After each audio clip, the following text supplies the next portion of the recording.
Assalamualaikum warahmatullahi wabarakatuh. Di video kali ini saya akan menjelaskan tentang jenis ibadah.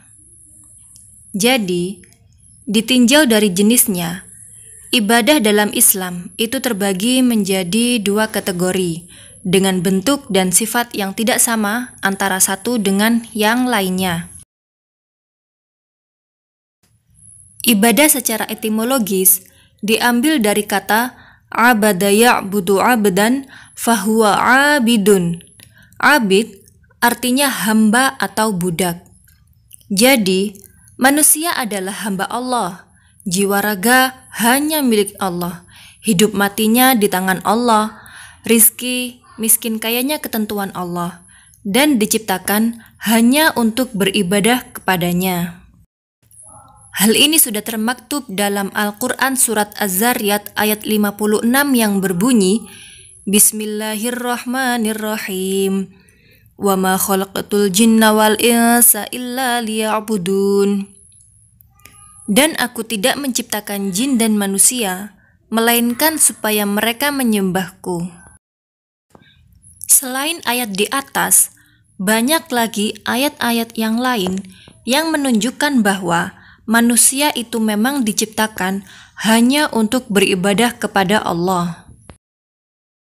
Selanjutnya akan saya jelaskan tentang jenis-jenis ibadah. Yang pertama yaitu ibadah mahdhah.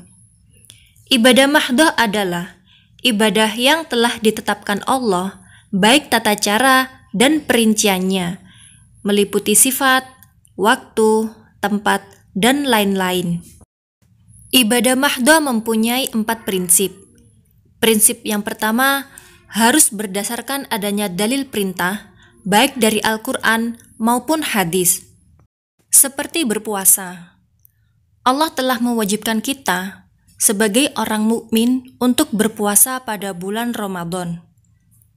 Dalil perintah untuk berpuasa jelas terdapat dalam Al-Quran, salah satunya Al-Baqarah ayat 183 yang berbunyi, Bismillahirrahmanirrahim. Ya ayyuhalladzina amanu kutiba alaikumusyamu kama kutiba alal ladzina min qablikum la'allakum tattaqun. Jadi, ibadah mahdhah itu perintahnya jelas. Terdapat dalil baik dalam Al-Quran maupun hadis. Prinsip ibadah mahdhah yang kedua yaitu tata caranya harus berpola kepada apa yang dicontohkan oleh Rasul. Karena salah satu tujuan diutusnya Rasul oleh Allah adalah untuk memberi contoh. Wa ma arsalna mir rasulin illa liyuta'a biiznillah. Dan kami tidak mengutus seorang rasul kecuali untuk ditaati dengan izin Allah. Seperti halnya salat. Rasulullah Shallallahu Alaihi Wasallam telah memberikan kita contoh bagaimana cara sholat yang benar. Seperti yang disabdakan oleh beliau, Shollu kama ra'aitumuni usolli. Sholatlah kamu seperti kamu melihat aku sholat. Jadi, ibadah mahdhah itu tata caranya sudah jelas, sudah paten. Kita tidak bisa merubahnya atau membuat aturan tersendiri. Selanjutnya, prinsip ibadah mahdhah yang ketiga yaitu bersifat suprarasional atau di atas jangkauan akal. Artinya, ibadah bentuk ini ukurannya bukan logika.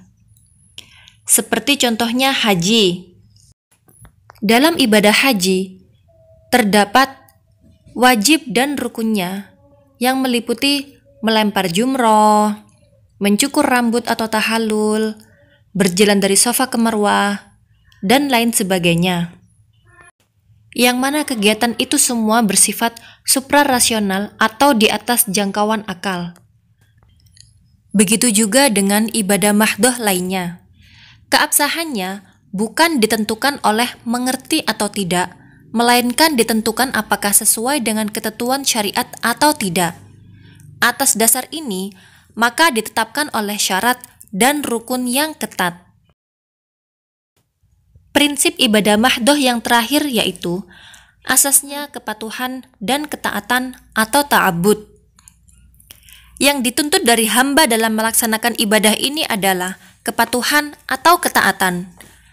Hamba wajib meyakini bahwa apa yang diperintahkan Allah kepadanya semata-mata untuk kepentingan dan kebahagiaan hamba, bukan untuk Allah. Dan salah satu misi utama diutusnya Rasul adalah untuk dipatuhi. Dalam ibadah mahdoh, berlaku kaidah fikih al-aslu fil ibadati at-tahrimu wal batlu illa ma ja'a bihi dalil ala awamirih. Hukum asal dalam beribadah adalah haram dan batal, kecuali ada dalil yang memerintahkan. Yang termasuk ibadah mahdoh antara lain toharoh seperti wudu, tayamum, dan mandi, dan juga sholat, zakat, puasa, dan juga haji. Selanjutnya masuk kepada jenis ibadah yang kedua, yakni ibadah ghairu mahdoh. Ibadah ghairu mahdoh ialah segala amalan yang diizinkan oleh Allah, yang mana tata cara dan perinciannya tidak ditetapkan dengan jelas. Prinsip ibadah ghairu mahdoh ini juga ada 4.